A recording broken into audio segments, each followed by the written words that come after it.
Assalamualaikum warahmatullahi wabarakatuh.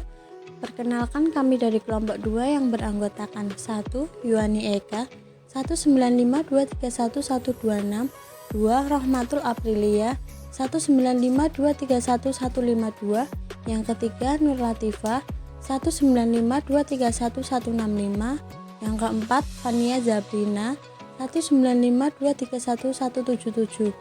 Di sini kami akan menjelaskan tentang konsep dan kebijakan fiskal dan moneter dalam Islam.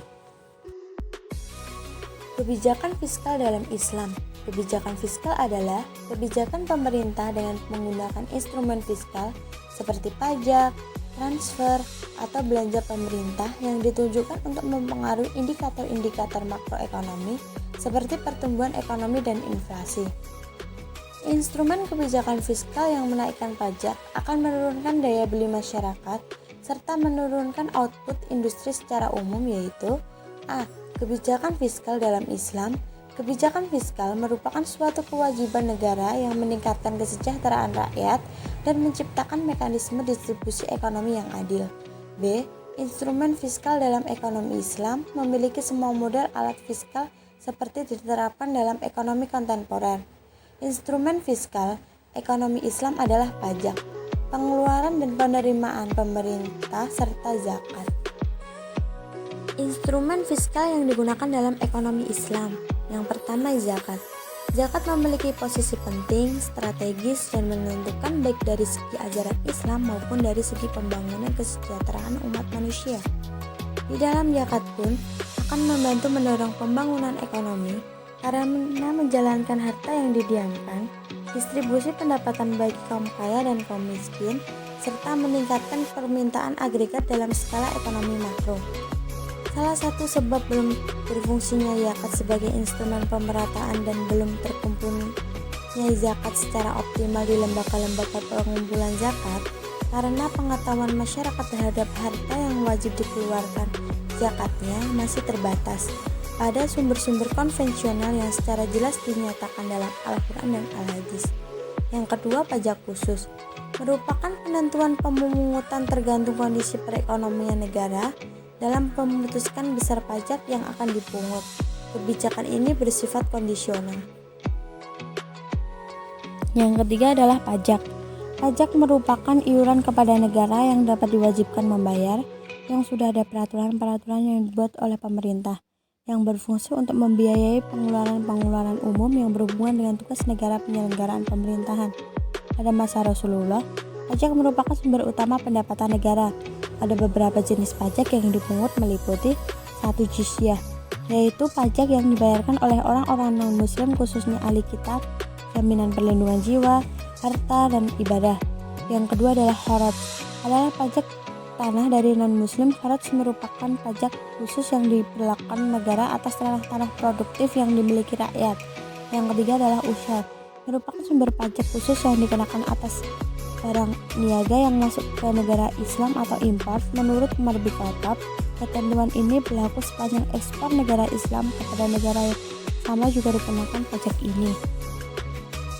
Yang keempat yaitu infak sedekah wakaf. Infak sedekah wakaf merupakan pemberian sukarela dari rakyat demi kepentingan umat untuk mengharapkan ridho dari Allah Subhanahu wa taala.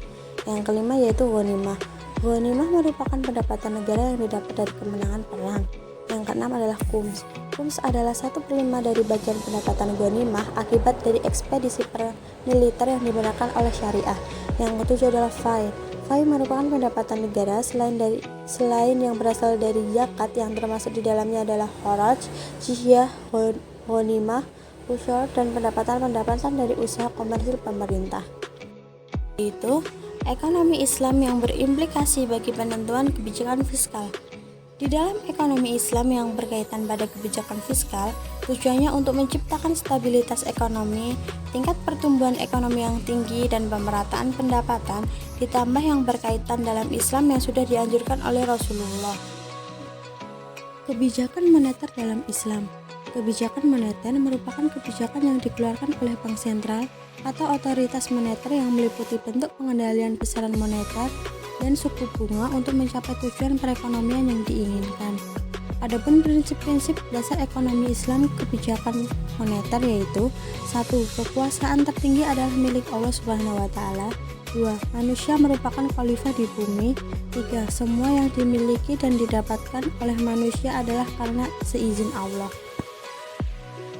Yang keempat, kekayaan tidak boleh ditumpuk terus-menerus atau ditimbun. Yang kelima, kekayaan harus diputar. Yang keenam, menghilangkan jurang perbedaan antara individu dalam perekonomian dapat menghapus konflik antar golongan. Yang ketujuh, penetapan kewajiban yang sifatnya wajib dan sukarela bagi semua individu termasuk bagi anggota masyarakat yang miskin. Kebijakan moneter yang sesuai dengan Islam. Menurut Capra, mekanisme kebijakan moneter yang sesuai dengan syariah Islam harus mencakup 6 elemen, yaitu 1. Statutory reserve requirement. Yang kedua, pembatasan kredit. Yang ketiga, alokasi kredit yang berorientasi pada nilai. Yang keempat, target pertumbuhan. Yang kelima, uang giral. Yang keenam, teknik kualitatif dan kuantitatif. Itu tadi materi tentang konsep dan kebijakan fiskal dan moneter dalam Islam. Wassalamualaikum warahmatullahi wabarakatuh.